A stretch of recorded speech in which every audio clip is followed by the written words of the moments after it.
I guess I might as well show you what I do on these brackets. Now that I got just a little piece like this, I'm going to cut this in half, and I'm going to use that. Instead of folding this up, because it's small, I'm just going to bend one side up, my foot on here,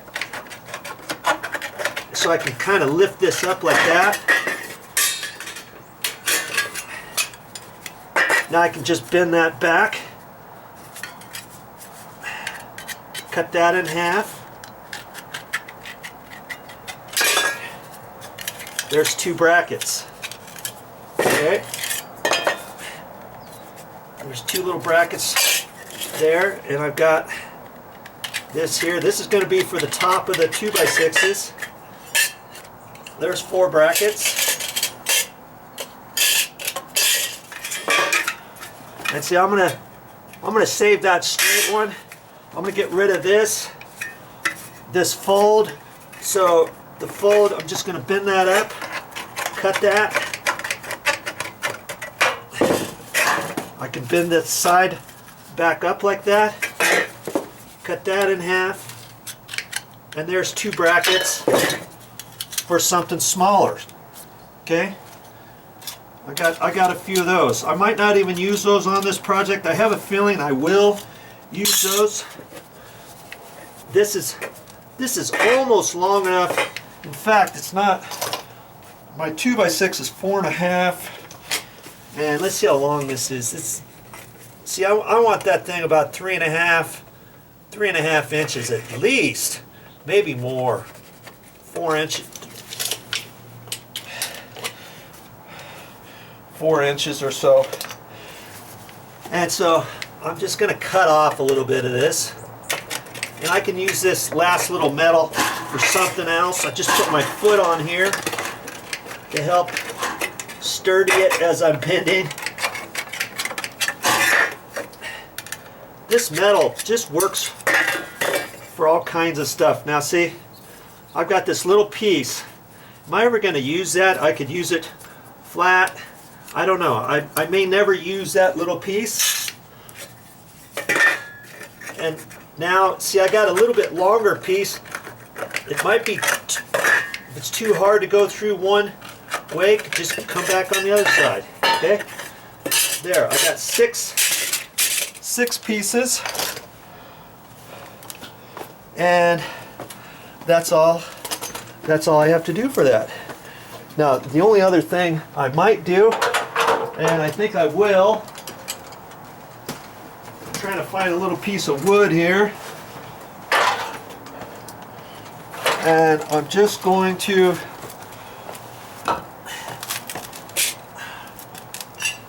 pop a few holes in this with my scratch awl. That way it'll be easy for me to put this up. Okay.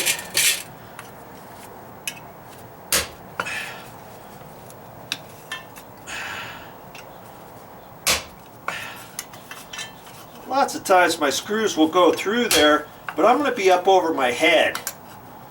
Right? In fact, I think I'm going to put 2 up over my head. I should have put those off a little bit.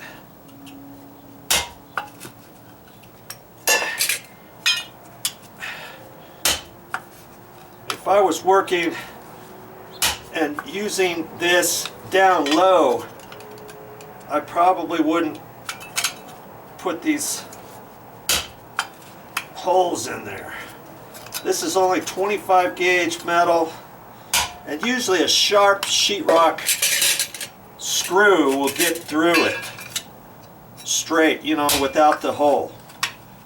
Okay, but you can see it doesn't take me much to put the hole through there. And up over my head, way up high, holding my mouth just right in order to put the screw up in there. I'm going to be glad I've got those. Okay. those already had holes, but then I flattened them down because I used this again, and it was harder to get the screw in there after I flattened it down. I just took it up against concrete and mashed the indentation back down. You know, like if I want to use it again, you know, take it off, and then see, if you use this as a temporary, once you put the screw in there, it actually makes the hole a little bit bigger on the back side. And sometimes I think I'll just flatten that down, and then it's harder to get the screw in there, so it's probably fine. Okay, so these are my little brackets for the top of the 2x6s, and I'll be able to screw those on the 2x6s before I actually even bring them in. Okay, so now I've got to go out, and I got my, where's my, oh okay, I got my note over with all the sizes of the 2x6s. Now I can go out and cut my 2x6s. Because remember, I'm in the pit. I'm in the pit. I have to go up here, down the stairs, over to where the 2x6s are. So I don't want to do that one at a time. I want to cut all 6 of them at the same time. That's why I made my list. I'm out here where I've stacked all my 2x6s, and I got to remember which pieces I have. Obviously all I have to do is measure it, but I just wanted to show you how I kind of stack things. Usually you run a 2x4 stringer or something across maybe 2 or 3 places, and then stack something if you got it on the ground. But because I had it on the stone little sidewalk, I try to pick a flat place for it, because if there was a bow in the ground and you stack something and you let it sit there, oh that's good enough, and you let it sit there for a week, let's say, or longer even, you're going to have a tendency of these 2x6s or 2x4s or whatever you got down there to start warping a little bit. Okay, so these were short enough, and this was flat enough. I didn't want to do it. I didn't want to stack from here up because this kind of has a little bit of a grade. Oh, hey, that's my measurements.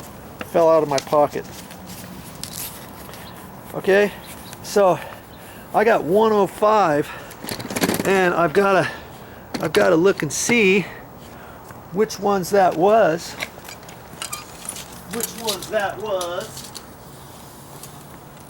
Those were 8-footers, and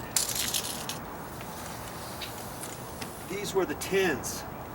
And with the 10s, I've got to cut off over a foot, but hey, it is what it is. They don't have 9-footers at the store. They have, on the 2x6s, they have 8-footers, 10s, 12s, 14s, 16s, and sometimes even 18s and 20s, up to 22 if you need it at some specialty places. So if you need something 8 foot 3 inches, you're going to have to buy a 10-footer.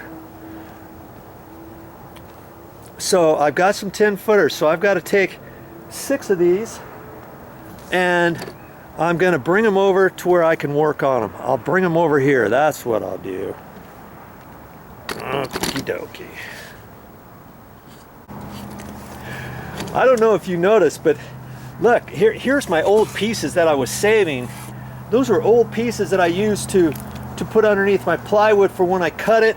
And I've got all my scraps stacked over here. What's the deal? How come I got it stacked over here?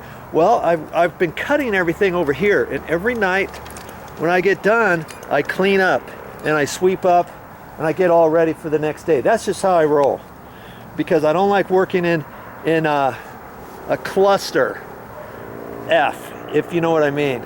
And so I just sweep it up and I keep it all nice, because what if the next day I end up deciding not to work or whatever, and I come out here and I need to set some more stuff down there. I got all kinds of other junk over there, and I start tripping around and stuff.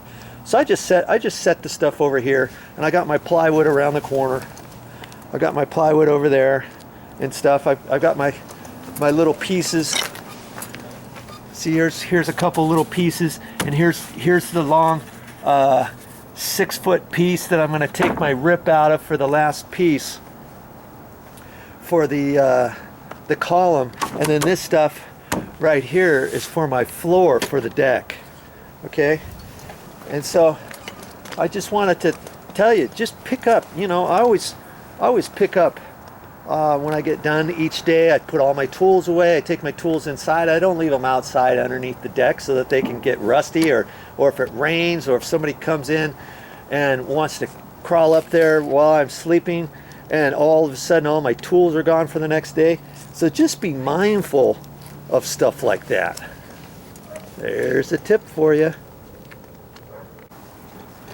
Here's another tip for you. When you're cleaning up, you get some small little scraps such as these here. Okay? Don't throw them away yet. You never know when you're going to need just one little piece, and you don't want to cut up a nice long piece that you have and thought, oh man, if I would have just saved a couple little scraps, or I would have just saved a few things. Here's my pieces that I ripped out of the stairs. That was out of a 4x12. I ripped those, and I ripped these 2 pieces. I'm saving this for right now, because you never know when you're going to need a shim or something. Look at that. That's a nice thick stout shim right there. And so I'm not chucking anything until I get done with the project. Then once I'm done with the project, here's some little pieces I ripped out, and I could use those for little shims. So when I get done with the project, then I'll mull over and decide, okay, which pieces do I need to throw away at this point, or do I have a storage area where I can just keep a few things at the end or not. Hey, you don't want to be a miser, but next time you do something and you throw it away, you're going to hear my little voice in the back of your brain going, man, Joe told me to save that. I knew I should have saved that because now I need it.